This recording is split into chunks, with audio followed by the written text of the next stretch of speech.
si Manalo Bulacan!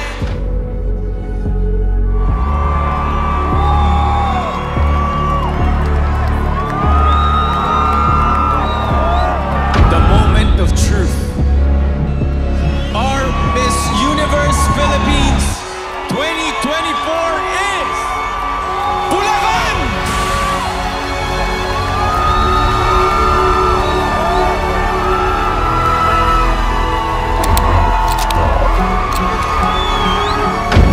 Always keep yourself at the game pa din. Nako, Diyos ko, baka maiyak pa ako.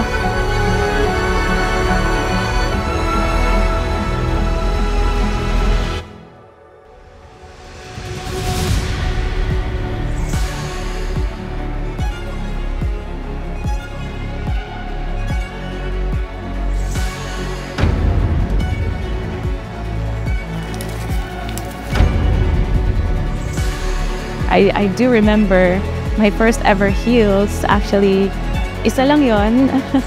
And yun pa yung shoes na ginamit ko from my college graduation. Minahal ko siya. Sabi ko, I know that it will take me along the way because ito na yung umpisa ng buhay ko.